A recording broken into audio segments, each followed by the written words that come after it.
उस उपलक्ष्य में हम लोग यहाँ पर आए हुए हैं और प्रत्येक मंडल और अलग अलग गिरोह से और अलग अलग विधानसभा से सेक्टर से आप सभी लोगों का तहे दिल से हार्दिक और स्वागत अभिनंदन करते हैं। साथ में ही जिस तरह से हम लोग परंपराओं के तहत महापुरुषों का नाम लेते हैं, उनमें से हमारा सबसे पहले नाम करुणा के दया के सागर कहे जाने वाले विश्व धरोहर महामना तथागत गौतम बुद्ध को स्मरण करते हुए साथ में ही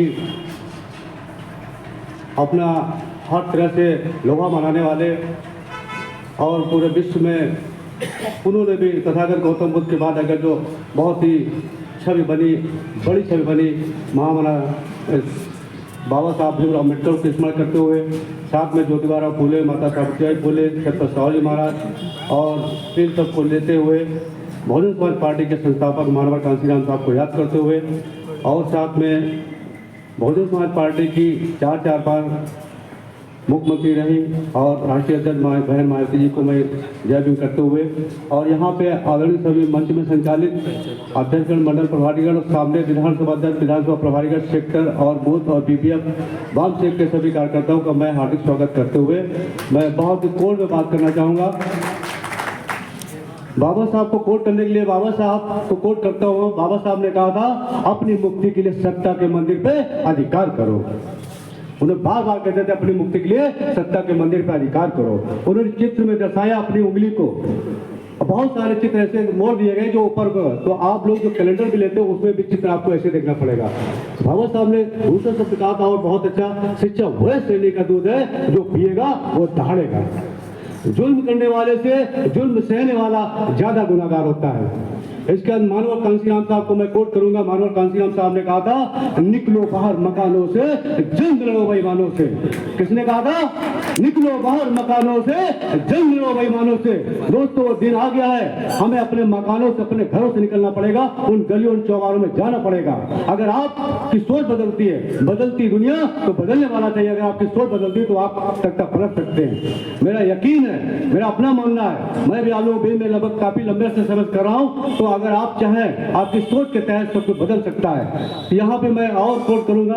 मानवर कांशीराम साहब कहा करते थे कि बहुजन की बारी है, 21वीं सदी हमारी है। हमने 19वीं सदी में 1995 में डेमो करके दिखाया था, 1957 में दिखाया, 2003 में दिखाया, इसके बाद 2007 से लेकर 12 तक हमने पूरा डेमो करके दिखाया। मेरे भारत के वासियों, भारत के हस्कर कानपुर मंडल के लोगों, अगर आप निकल सकते हैं तो निकलिए, दौड़िए, भागिए, लोगों से अनुरोध करिए, अपनी बात रखिए, यकीन मानिए आप सब कुछ बदल सकते हैं। इन्हीं शब्दों के साथ मैं आगे और जोड़ना चाहूंगा कि हम अगर यकीन कर लें, सर 2 मिनट के लिए बोल लीजिए सर पहले बार, तो मैं यहाँ पे कहना चाहूँगा कि एक स्टोरी सुनाना चाहता हूँ, उसी से हम अपनी समाप्त करते हैं बात। एक बतख जो है अपने 4 बच्चों को लेके समुद्र के तट पे, यानी पहाड़ी जो होती है वहाँ पे लेके जाती है। यकीन माने उस पहाड़ी से अपनी चोट से उस 4 बच्चों को एक बार ऐसे करके गिरा देती है। वो बच्चा नीचे जमीन पे आते आते उड़ने लगता है।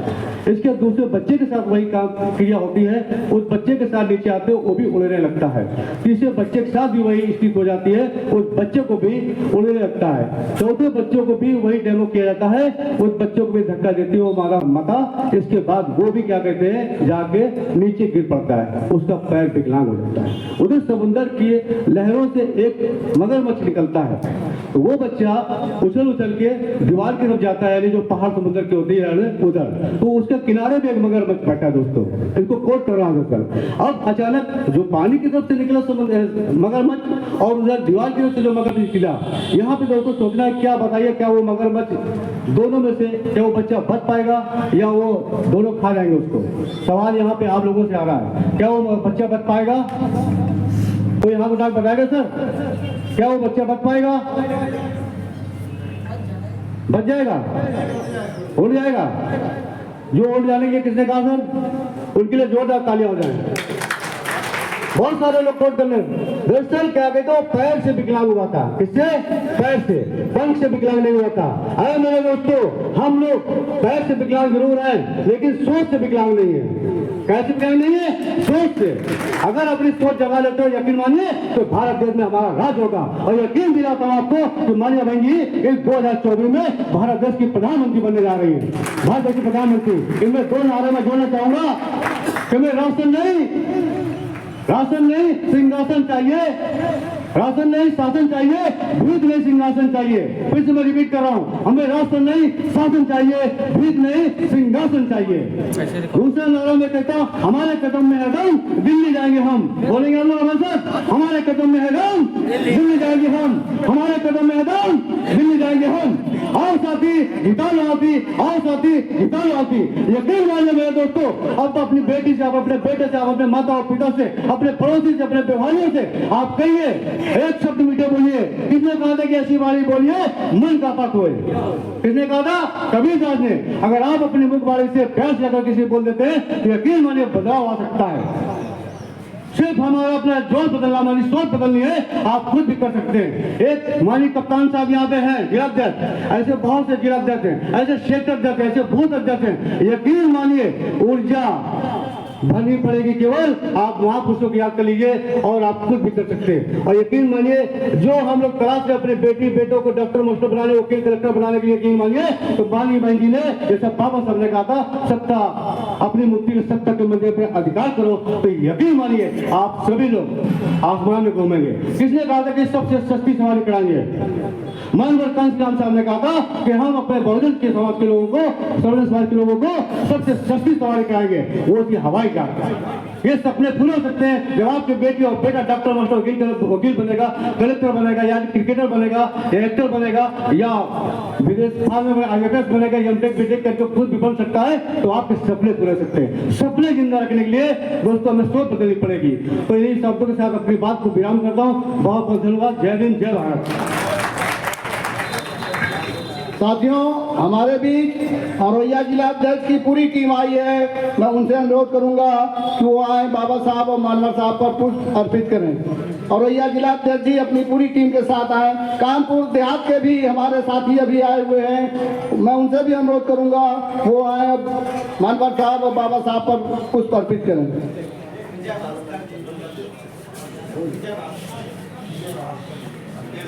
अनिल पाल जी, लाल मोहम्मद जी, विजय भास्कर जी, जगमोहन पाल जी और जो भी साथी इधर आए हैं उन सभी साथियों से, अरे बारी बारी से आओ आप। यादव जी इधर देखते हो, इधर देखो भैया, इधर देखो, इधर देखो, इधर देखो। जिन साथियों का नाम नहीं बोल पाए हैं लेकिन इधर बाद में आए, उन्हीं सभी साथियों से वकील साहब आराम आराम से सभी लोग धीरे धीरे एक एक करके माल्यार्पण बाबा साहब को, मानवर साहब के जन्मदिन के उपलक्ष्य में बाबा साहब को, मानवर साहब को पुष्पांजलि करने का। अब हम कानपुर नगर के और कानपुर देहात जनपद के ऐसे हमारे पास जिलाध्यक्ष मौजूद हैं। श्री पूर्व में जिलाध्यक्ष रहे रामकृष्ण भास्कर जी, जो देहात और नगर दोनों के जिलाध्यक्ष रहे हैं। हम उनसे अनुरोध करेंगे कि मानवर साहब के जन्मदिन के अवसर पर संक्षिप्त में अपनी बात रखने का कष्ट करें। आदरणीय। सर्वप्रथम बहुजन समाज में जन्मे संतों गुरुओं के चरणों में श्रद्धा समर्पण करते हुए आज हमारे संविधान निर्माता बाबा साहब इधर देखिएगा, डॉक्टर भीमराव अंबेडकर, बहुजन नायक, बहुजन समाज पार्टी के संस्थापक मानव कांशीराम जी साहब के चरणों में श्रद्धा समर्पित करते हुए उपस्थित हमारे बीच में मंडल के जिम्मेदार, मंडल जोन के जोन इंचार्ज, मंडल के जिलों के जिलाध्यक्ष, विधानसभा के अध्यक्षगण, जिला प्रभारीगण और उपस्थित हमारे सम्मानित कैडर के साथियों, आज हम लोग मानव कांसीराम साहब का जन्म दिवस मनाने के लिए यहाँ एकत्रित हुए हैं। जो लोग हमारे सामने उपस्थित हैं ये सभी हमारे बहुत ही पुराने कैडर के साथी हैं। मैं इस कार्यक्रम में उपस्थित होने के लिए सभी साथियों को बहुत बहुत धन्यवाद देना चाहता हूँ जो यहाँ उपस्थित होकर के अपनी हाजिरी दे रहे हैं। साथियों, मैं ज़्यादा कुछ नहीं कह पाऊँगा क्योंकि स्वास्थ्य हमारा थोड़ा ठीक नहीं है। माननीय कांसीराम साहब ने बहुजन समाज पार्टी बनाने के पहले वाम से डीएस4 और बहुजन समाज पार्टी बनाने का काम किया। 1978 से डीएस4 वाम से वो डीएस4 84 में बहुजन समाज पार्टी बनाने का काम किया और इस प्रदेश में हम 4 बार सत्ता में माननीय बहन जी को हम लोग मुख्यमंत्री बना के उनके कार्यकाल को देखा और उनके किए हुए कार्यों से हम लोगों को जो फायदा मिला वो सबके सामने है। साथियों, हमें आपको जो बाबा साहब ने वोट का अधिकार दिया था, लेकिन साथियों वो बाबा साहब बहुत जल्दी हमारे बीच से चले गए, जो हमें सत्ता तक पहुंचाने में कामयाब नहीं हो पाए। साथियों, बाबा साहब के सिद्धांतों में चल करके माननीय कांसीराम साहब ने उस जो बाबा साहब ने अधिकार दिया था आपको वोट का, उस वोट को एकत्रित करने के लिए जो सिद्धांत और नियम बना करके बहुजन समाज पार्टी के द्वारा हम लोगों को बताया, समझाया, जिससे हम लोग इस कारवा को लेकर के आगे बढ़े और हम लोग सत्ता तक पहुंचे। साथियों, हमें आपको सबको धैर्य से काम देना होगा क्योंकि आज के वर्तमान में जो हमारा वोटर है बहुत ही जल्दी गुमराह और बहकावे में आ जाता है, जिसके कारण साथियों हम लोगों का संगठन जरूर कमजोर हुआ है, लेकिन अभी हम लोग हताश नहीं होना चाहते हैं। क्यों कि आरएसएस ने 1925 में न्यूज डाली थी और विधानसभाओं तक वो पहुंचे, इसके बाद नीचे चले गए और लास्ट में केंद्र में उन्होंने अपनी उपस्थिति दर्ज कराई। तो साथियों, आज हम लोग लगता है दूसरे लोग हमको गुमराह कर रहे हैं कि हम कमजोर हो गए हैं। हम कमजोर कहीं से नहीं है, ये राष्ट्रीय पार्टी है।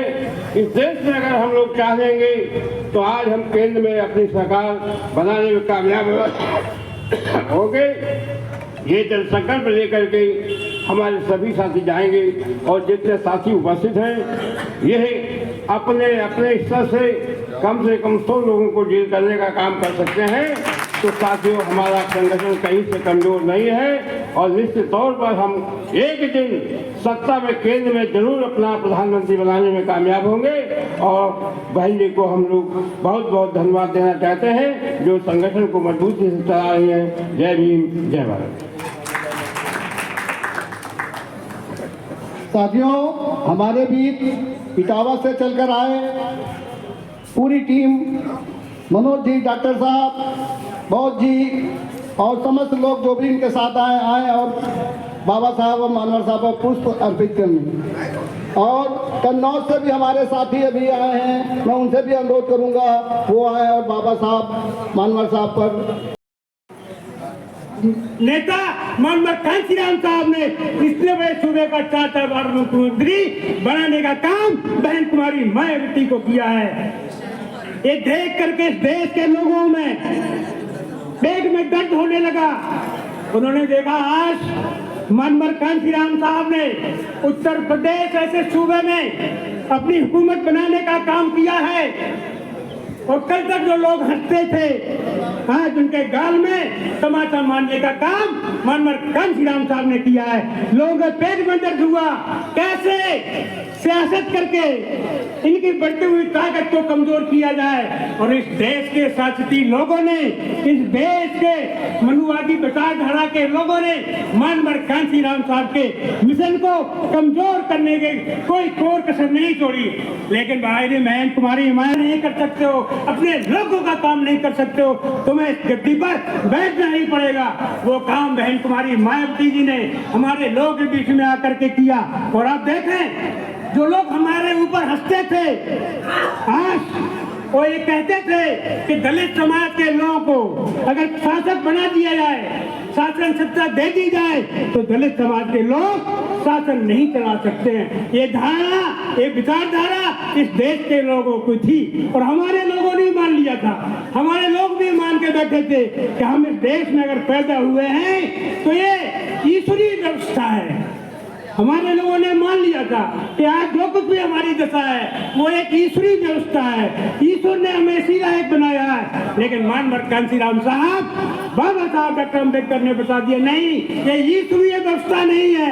ईश्वर ने ये व्यवस्था नहीं दी है। इस व्यवस्था के दोषी इस देश के लोग हैं, इस उच्च जाति के लोग हैं, मनुवादी विचारधारा वाले लोग हैं। ये धारणा तुम्हारी खत्म हो सकती है और उस धारणा को खत्म करने का काम बहन कुमारी मायावती ने किया। जब इस देश का मुख्यमंत्री बनने का मौका बहन कुमारी मायावती जी को मिला, तब इस देश और प्रदेश के लोगों को बता दिया कि दलित समाज की ये लड़की, जिस समाज के लड़के अपने घरों से नहीं निकल सकते थे, नहीं निकलते थे, संघर्ष नहीं कर पाते थे, संघर्ष नहीं करते थे, उस समाज में जन्मी ये लड़की आज इस लायक बन चुकी है कि देश और प्रदेश के लोगों को उन्होंने बताने का काम किया कि शासन कैसे चलता है। जब बहन जी को मौका मिला तो बहन जी ने शासन करके दिखा दिया।